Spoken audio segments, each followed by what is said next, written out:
de se rappeler que quelles que soient les relations que j'ai avec mes frères et sœurs dans la foi, les imperfections dans les relations, les difficultés parfois, les tensions, ou les choses qu'on aimerait contrôler dans les relations, il y en a un qui est souverain, et c'est notre Père.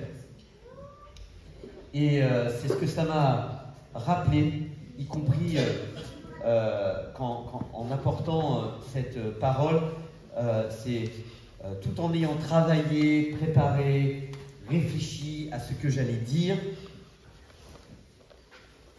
le résultat, je ne me décharge pas, hein, le résultat dépend de ce que Dieu aura à vous dire et de ce que vous aurez eu à cœur d'entendre. Et c'est pratiquement le résumé de ce que je vais dire pendant une demi-heure. Voilà, c'est fini. Ben, je vous ai fait un résumé, pour une fois que je suis court. Ce matin, nous allons nous concentrer sur les prières de Jésus, et notamment une où nous ne savons rien de ce qu'il dit. Et c'est malheureusement très souvent que cela arrive. Il se met à l'écart dans un lieu désert et il prie. Et nous n'avons pas d'informations. On va s'arrêter sur un moment particulier, en Matthieu au chapitre 14. Et pendant que vous y allez, je vais poursuivre un peu l'introduction. Matthieu 14. Le récit des évangiles nous relate les moments où Jésus prie, et c'est plutôt fréquent. Jésus bénit les repas lors de la multiplication des pains, et la bénédiction n'est pas réservée au repas. Il bénit aussi ses disciples juste avant d'être enlevé au ciel. Il demande à Dieu de leur faire du bien. Et on voit aussi Jésus prier dans les moments importants de sa vie, lors de son baptême, avant de choisir ses disciples, lors de la transfiguration, à son arrestation. Si j'ai le temps d'ici la fin de l'année scolaire, d'une manière ou d'une autre, probablement qu'on aura le temps d'en aborder quelques-unes. Et les disciples savent en général là où ils prient. En général. Mais il arrive que parfois ils le cherchent. Mais où t'étais ? Mais dans tous les endroits où nous voyons Jésus, et c'est juste pour vous laisser cette interrogation, ce n'est pas le sujet. Nous n'avons aucun récit concernant des prières de guérison, des prières de délivrance qu'il aurait faites ou prononcées. Il ordonne aux puissances, à la maladie, aux éléments naturels, directement, à la tempête de se taire. Mais il ne prie pas à ces moments-là. On ne le voit pas, et cela ne nous est pas rapporté qu'il prie. Ça ne veut pas dire qu'il ne le fait pas, mais rien ne nous est donné comme information. Et puis, il y a une forme de silence dans le contenu des prières. Et il y a plusieurs raisons pour les silences sur le contenu des prières de Jésus. C'est que contrairement à beaucoup d'autres choses, quand Jésus priait, ça ne faisait pas résistance, il n'y avait pas d'opposition. Quand il prêchait, quand il faisait quelque chose, quand il agissait, des gens religieux s'opposaient. Mais quand il priait, pas d'opposition. En revanche, ça interpellait quand même les disciples parce qu'ils lui ont demandé, enseigne-nous à prier. Et je voudrais qu'on s'arrête sur l'un des passages qui se trouve avant et après le seul miracle en dehors de la résurrection qui est dans les 4 évangiles. Dans les 4 évangiles, nous parlons de résurrection, et il y a un seul autre miracle qui est dans les 4 évangiles. Lequel ? Un seul. Même pas 2.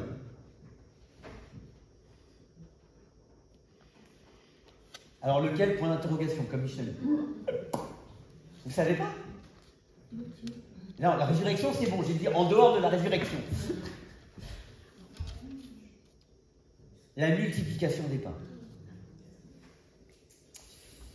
Et puis, j'aimerais que nous lisons Matthieu 14 à partir du verset 13. Jésus vient d'apprendre que Jean-Baptiste est mort. Verset 13. À cette nouvelle, Jésus se retira là, dans une barque, à l'écart, dans un lieu désert. La foule l'a appris. Elle quitte les villes et le suit à pied. Quand il sortit de la barque, il vit une grande foule, en eut compassion, guérit les infirmes qui s'y trouvaient.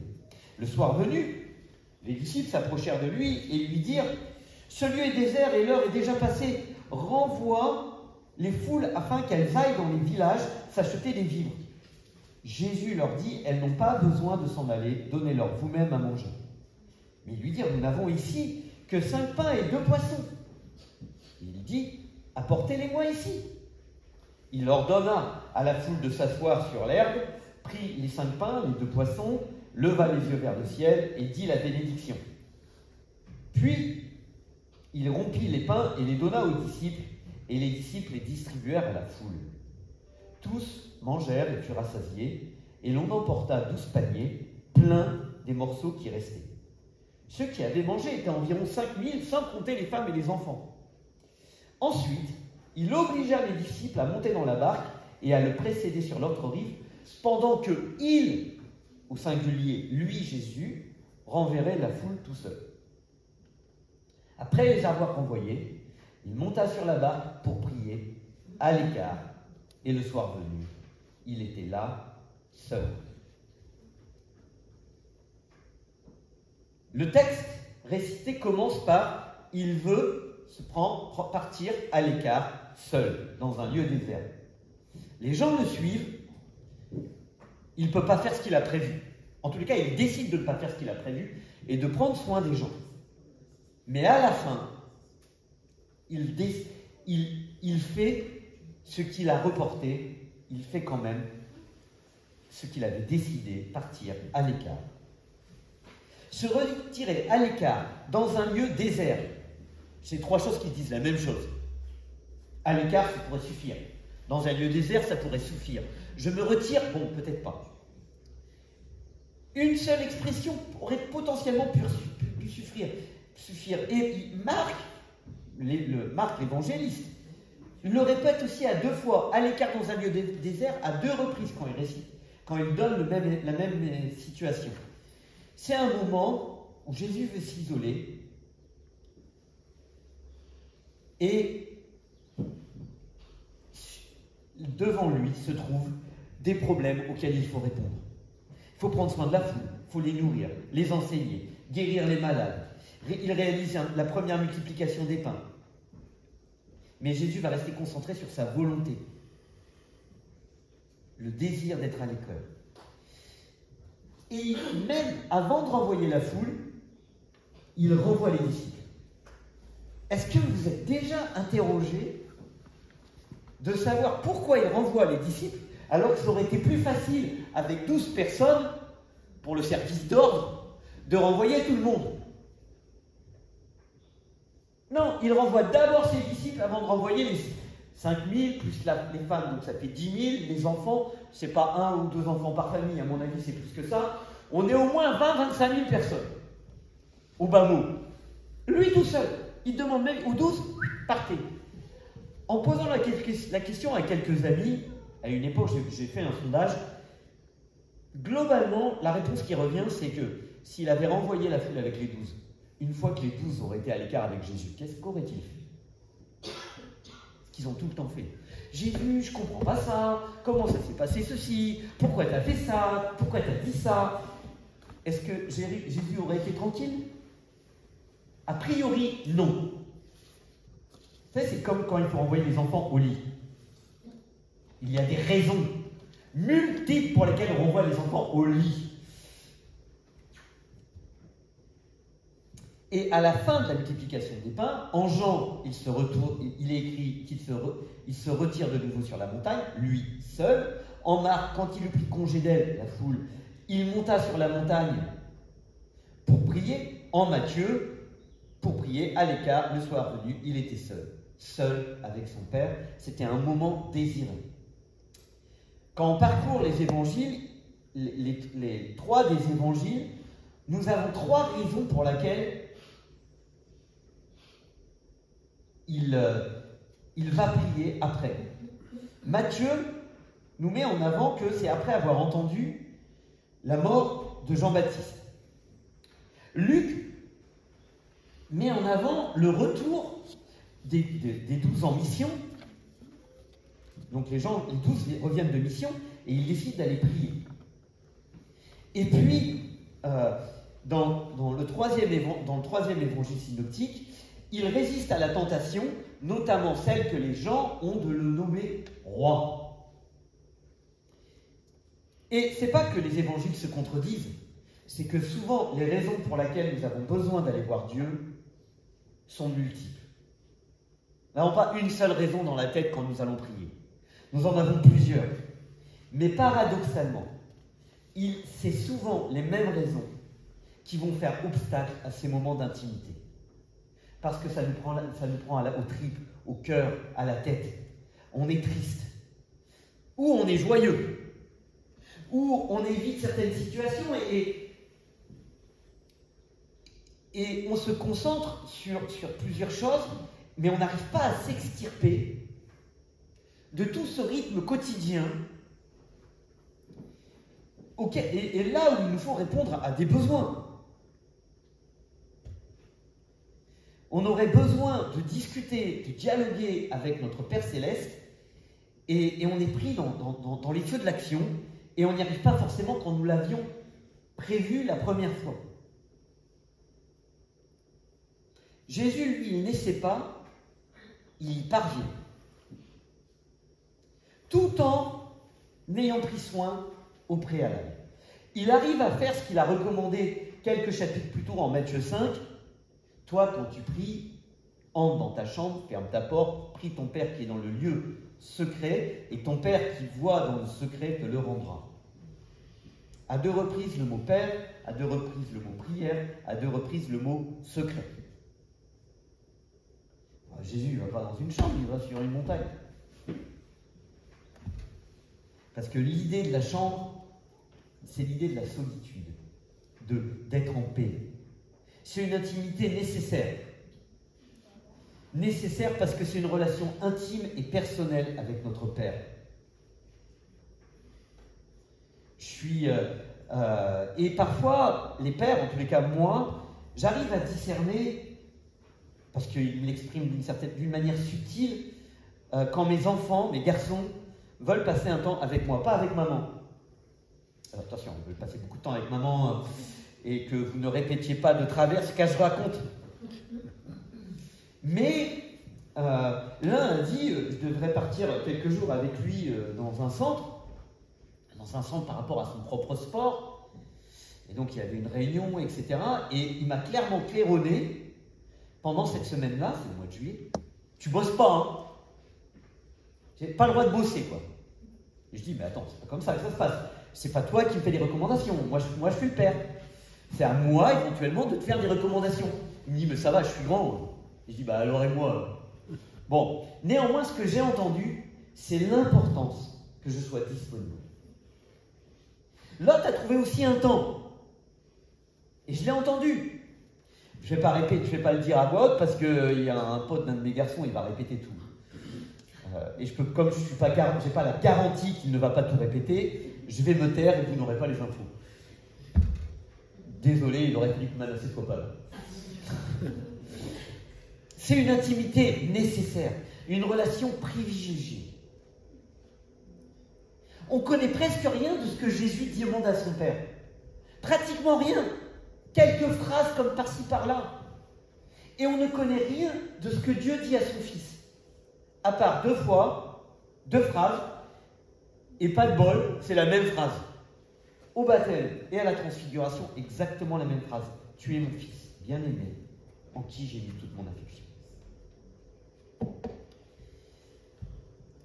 C'est pas juste de la croyance, hein, la vie chrétienne. C'est une relation avec un Père. Avec Dieu le Père. C'est une relation forte, affectueuse. Mais ça demande un effort pour vivre cette relation privilégiée. Louis Schweitzer écrit dans Les chemins de la vie spirituelle, super bouquin, il dit « Il faut un lieu. Certes, on peut prier partout. Il n'empêche qu'un lieu paisible et isolé facilite les choses. Pourquoi ? Pour nous extirper du tracas quotidien. De tous les besoins qui font qu'on a besoin de prier. Et c'est pas parce qu'on est au XXIe siècle.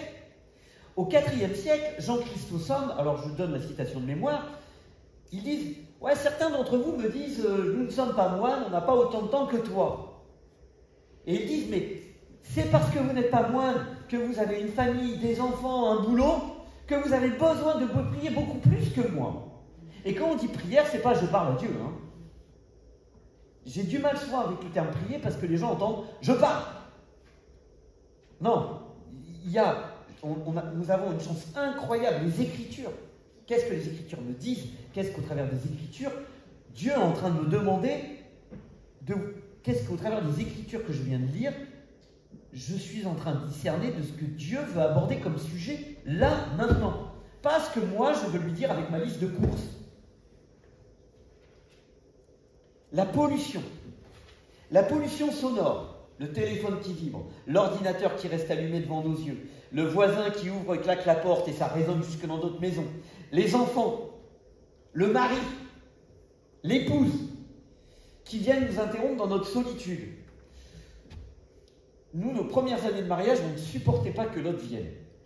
Moi, j'étais dans la chambre, elle était dans le salon, le week-end, et si elle osait franchir la porte de la chambre, alors j'étais dans un temps avec Dieu, les premières années, je la fusillais du regard.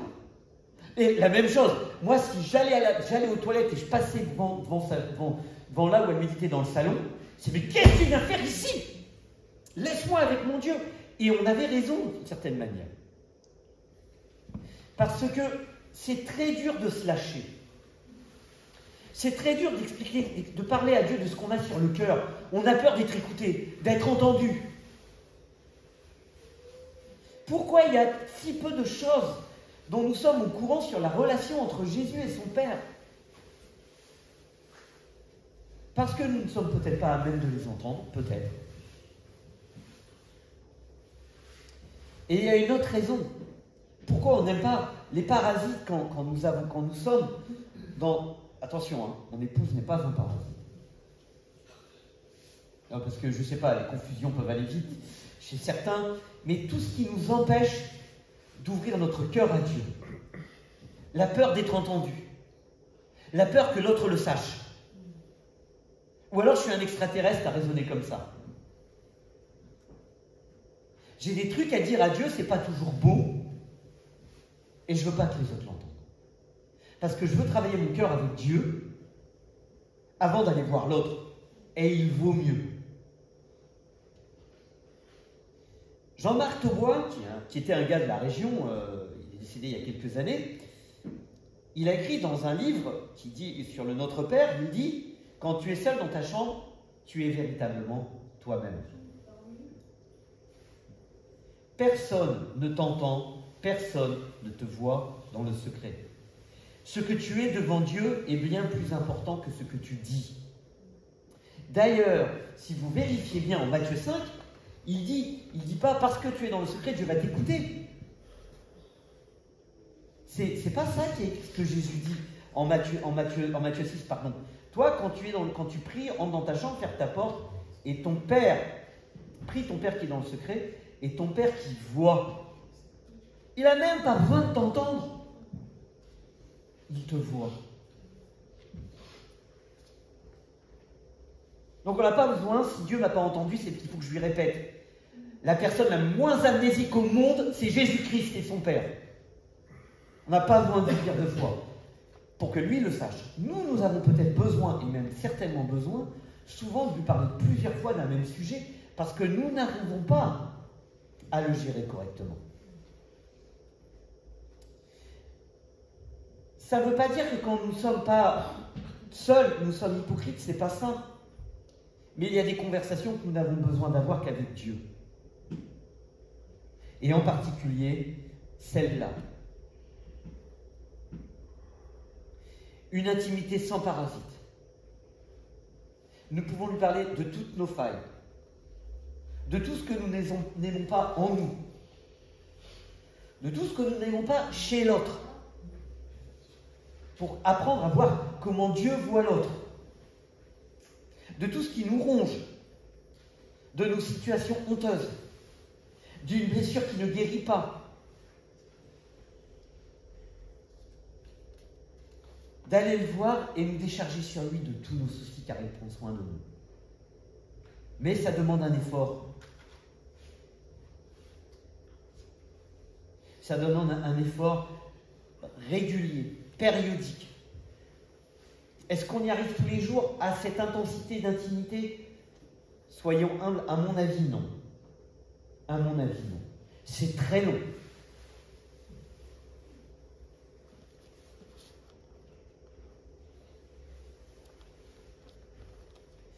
Ce moment particulier demande parfois que l'on planifie, que l'on prenne des rendez-vous. Pas forcément le matin, parfois le soir. Tout dépend de votre biorhythme. Il n'est pas écrit que Dieu t'attend le matin, point barre.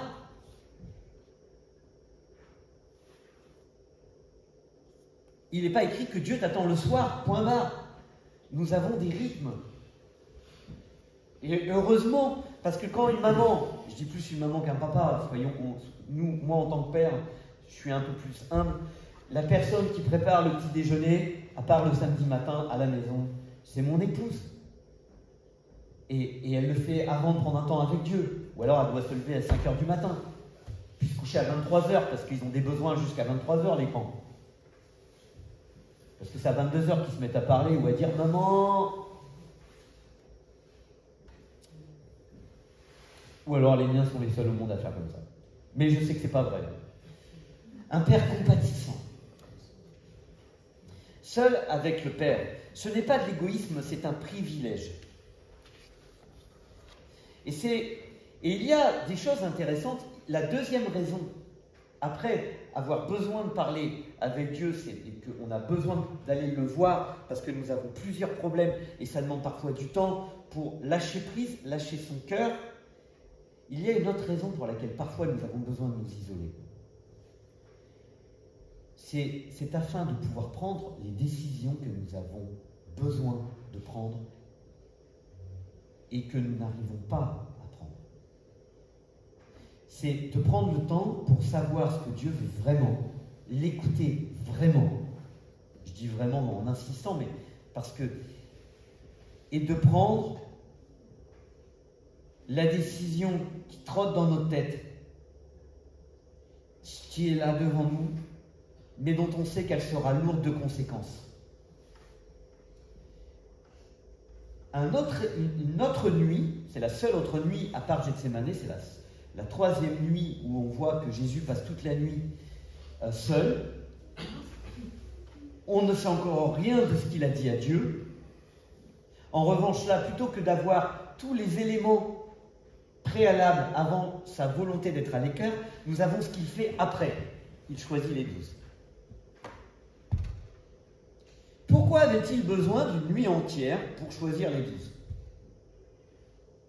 D'abord, ce n'est pas lui qui les choisit, puisque dans une autre prière, dans l'évangile de Jean, Jésus dit lui-même que c'est ceux que le Père lui a donnés. Donc c'est même pas lui qui les choisit. Mais être prêt à marcher avec ceux qui, à la Pentecôte, vont institutionnaliser ce changement, ce qu'est l'Église. Ceux qui vont porter l'Évangile au loin. Ceux qui vont écrire, pour la plupart, ce sont les apôtres qui ont écrit le Nouveau Testament. Aucune information sur le contenu de la prière, sauf qu'à la fin, il prend une décision, il choisit les 12. En apparence, on pourrait se dire que la nuit de prière n'était peut-être pas suffisante. Il choisit un impétueux, Pierre, Jean et Jacques, les fils du tonnerre, Matthieu, un collecteur d'impôts, Thomas, un incrédule, et plus encore, Judas, celui qui le livre. Franchement, c'est planté, Jésus. Ah non, même derrière l'écran, c'est pas vrai, il ne s'est pas planté. Et il savait.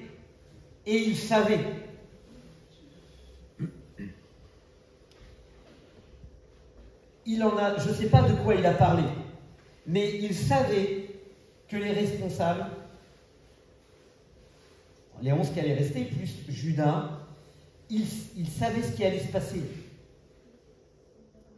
Il n'a pas été surpris de voir qu'il ne comprenait pas. En revanche, je me souviens d'une conversation avec un homme, on lisait l'évangile de Luc au fil de l'eau, ensemble, il n'était pas chrétien, puis arrivé, après le premier envoi en mission, ils reviennent, et puis Jésus continue à discuter, puis cet homme se rend compte que les disciples n'ont rien compris. Et lui, humainement, il me dit, mais il va rester longtemps avec eux là, ils ne comprennent rien, il ne peut pas en choisir d'autres. Il ne connaissait pas la suite. Et je lui ai répondu, je lui ai dit en fait, non, il va même continuer avec eux et il va les renvoyer même en mission, alors qu'ils n'ont pas encore vraiment compris. Il les envoie en mission annoncer le royaume de Dieu, alors que même après sa résurrection, les disciples n'ont toujours pas compris ce qu'était le royaume de Dieu. Ils savent, Jésus était au courant que les disciples ne comprenaient pas, et il les envoie quand même en mission, il ne leur explique pas en détail. Il n'y a pas besoin parfois. C'est assez surprenant comme pédagogie chez Jésus. Hein. Nous, on veut répondre peut-être parfois à toutes les questions. Jésus, non. Jésus allait choisir les 12. Il était nécessaire qu'il se tourne vers son Père pour prendre les bonnes décisions et surtout accepter ce qui allait se passer. Accepter les choix qu'il devait faire. Franchement, j'aurais aimé savoir de quoi ils ont parlé. Ça ne vous trotte pas parfois de se dire, mais s'il te plaît, dis-moi de quoi vous avez parlé. Ah si, on a une prière. On a une prière claire, nette et précise que Jésus a fait pour un de ses disciples. Simon, Simon, Satan vous a réclamé pour vous passer au crible comme le blé. J'ai prié pour toi, afin que ta foi ne défaille pas, et toi, quand tu seras revenu à moi, affermis tes frères. Donc s'il a besoin de revenir, c'est qu'il était parti de sa foi. Jésus prie pour que la foi de Pierre ne défaille pas, et en même temps il lui dit, et quand tu seras revenu à moi. Je reste assez impressionné de l'amour que Jésus a envers Pierre. Il sait qu'il va se planter. Il le sait. Il l'avertit, il le prévient. Mais il lui dit qu'il a prié, mais il le laisse. Il le laisse. Parfois, aimer quelqu'un, c'est pas facile, surtout quand il fait des choses contraires à ce qu'on aime, à ce qu'on voudrait, ou à ce qu'on espère. Jésus a même aimé Judas jusqu'au bout, au point où les disciples n'ont même pas vu que Judas avait un problème. Ça ne s'est même pas vu dans l'attitude de Jésus.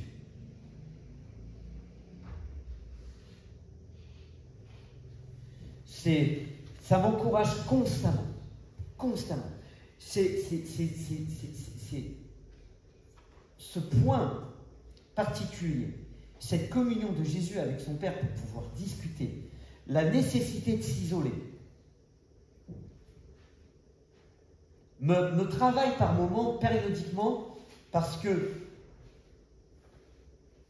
ce n'est jamais facile de faire le tri de ce que nous avons dans notre tête pour écouter ce que Dieu a à nous dire. C'est compliqué. J'ai des pseudo-techniques. Par exemple, quand je démarre le matin, alors déjà c'est long, je mets de la musique pour enlever les parasites sonores qui pourraient arriver tout autour, une musique sans parole, une musique classique, ça c'est pour moi, certainement pas du rap. J'arriverai pas à me concentrer, je suis navré, même s'il s'appelle Mick, le rappeur, je n'y arriverai pas. Il parle, moi je n'ai pas besoin qu'on me parle, je vais écouter Dieu. Et puis, mes 2 stylos plumes, et truc intéressant, je commence à lire la Bible, qu'est-ce qui me vient à l'esprit? Les trucs à faire. Mais c'est dingue ça. J'ai un petit stylo, un papier, et les trucs à faire qui me viennent à l'esprit, je les mets à côté. C'est noté sur mon petit bout de papier, à côté. Ça veut dire que je n'oublierai pas, et puis je continue la méditation. Mais des fois, on n'a pas écouté, on n'arrive pas à écouter. Et on n'arrive pas à s'isoler. Eh bien, nous pouvons quand même compter sur Dieu pour que lui trouve le moment pour nous parler. Parfois en pleine nuit, parce qu'on n'a pas eu le temps d'écouter dans la journée. Et l'un des points qui m'a le plus marqué pour moi, c'est quand il m'a demandé, ça faisait 2 ans que j'étais en institut biblique, tout était payé par l'entreprise. Non, j'ai bien dit l'entreprise, hein, pas l'église. Vous n'êtes pas trompé. L'entreprise soutenue par le Pôle emploi, pas l'église, pas les frères et sœurs. Donc j'avais pas le choix. Entre guillemets, Dieu avait tout payé, il avait ouvert toutes les portes, je n'avais pas le choix. On aime bien avoir le choix. Hein. C'est ce qu'on appelle chez Dieu l'appel efficace. Tu crois que tu as le choix. Tu crois que c'est ta volonté. Enfin, c'est ta volonté de dire Seigneur, non pas la mienne, mais la tienne. Mais je refusais un point. Ça me dérangeait à la rigueur pas d'être en institut biblique. Mais il y a une chose que je ne voulais pas, être pasteur. Grâce à pourquoi d'après vous, grâce à qui je ne voulais surtout pas être pasteur? Allez, dites-moi. Vous qui un jour recevrez un pasteur. Quoi? Non. Non, lui, je l'aimais bien. On avait été voir Nicolas Cantoulon au spectacle ensemble, on faisait du vélo. Non, lui, c'est pas un problème. Non. Non. Qui? Quel frère et sœur? Exactement. Exactement. Parce que j'en ai lu des bios. Parce que j'en ai vu des situations. Parce que j'ai lu le livre des juges, où une famille se paye un lévite et quand elle en a marre, elle le tue. Parce que j'ai vu Jésus aller sur la croix, alors qu'il était parfait, que tout ce qu'il annonçait, il était parfait. Des insultes, ben, en fait, il arrivait ce qui est arrivé. Hein. Des insultes, je m'en suis pris. Hein. Et toutes sortes. J'aimerais que ce soit fini. C'est tellement plus facile d'être derrière un ordi, il ne t'insulte pas. Ou il ne te reproche pas de l'avoir aidé alors que tu lui demandais de l'aide. Mais je ne voulais pas. Mais Dieu avait un truc à me dire. Alors sur le conseil de quelques professeurs de l'Institut biblique, j'ai accepté de partir en mission 3 semaines à Haïti. Alors là, j'étais loin. Hein. Loin, avec plusieurs heures de décalage horaire, sans ma famille, dans un endroit où je connaissais personne, sans le sou, sans rien. Bon, j'étais logé hein, quand même. Mais moi, j'étais arrivé à l'aéroport, je ne savais même pas qui devait venir me chercher, j'avais 50 € dans la poche. Je devais rester 3 semaines. J'avais même pas de numéro de téléphone. Rien. Bon, je suis là, hein, tout s'est bien passé. Et alors, je galérais dans l'Institut biblique. Quand j'ai commencé à m'ouvrir à l'idée que j'allais peut-être aller avec la mission biblique en Haïti, toutes les portes se sont ouvertes super vite. 3 jours, dès que j'ai annoncé l'idée à quelqu'un, 3 jours plus tard, j'avais quelqu'un qui m'avait donné de l'argent pour payer mon passeport, quelqu'un qui m'avait donné de l'argent pour payer mon billet, quelqu'un qui m'avait donné de l'argent pour payer l'aller-retour à l'Institut Henrival, tout le monde. J'ai dit, mais purée, je demande plein de trucs, il n'y a rien qui se passe. Là, je ne veux même pas y aller, en fait. J'aime bien les Haïtiens, hein. Mais je ne voulais même pas y aller. Et arrivé là-bas, au bout d'1 semaine, s'est passé un truc. Malgré les coupures régulières d'électricité, l'eau chaude qui n'existait pas, la chaleur étouffante, les 3 douches par jour parce qu'il faisait 40 degrés, à l'eau froide. C'est sympa, hein. Même quand j'ai fait le service militaire, je n'avais pas ça. J'ai entendu quelque chose assis sur un banc et j'ai vu Dieu. Certains diraient, certains appelleraient ça le baptême du Saint-Esprit. Non, il est venu, le baptême du Saint-Esprit est venu plusieurs années plus tôt, qui m'avait convaincu de péché. Non, mais une expérience complémentaire. Et heureusement qu'on n'en vit pas 2 dans la vie. Et j'ai compris un point. Je ne voulais pas prendre une responsabilité que je trouvais trop lourde pour moi, et d'ailleurs elle l'est. Mais j'ai compris ce que Dieu me proposait. je serai avec toi. Je suis avec toi. Tu ne seras jamais seul. Je ne te demande pas de faire des choses que les autres attendent. Je te demande de faire ce que moi je te demande. Et là, c'est une décision comme ça, mais nous en avons d'autres quand il s'agit de déménager, quand il s'agit de prendre des décisions familiales, de savoir comment aider nos enfants, de savoir d'aider nos parents. Nous avons quantité de décisions qui parfois conditionnent tout le reste de notre existence. Vous en avez des décisions à prendre. C'est une des plus grandes raisons pour laquelle il faut parfois savoir partir en bord de mer, aller pas loin la mer, en forêt, aller pas loin la forêt. Juste avec votre conjoint ou tout seul, et d'arrêter, et d'écouter. Parlez, mais écoutez. Pleurez peut-être. Dans les larmes, il y a beaucoup de prières qui vont à Dieu. Comme dans les soupirs, inexprimables. Vous avez des tas de choses qui vous tracassent, c'est une deuxième raison pour laquelle il faut aller prier. Parce que lui, il sait comment vous aider pour surmonter les épreuves. On va souvent prier Dieu pour que Dieu nous ôte l'épreuve. Ce que Dieu nous promet, c'est d'être avec nous pendant l'épreuve. Allez. Je prie.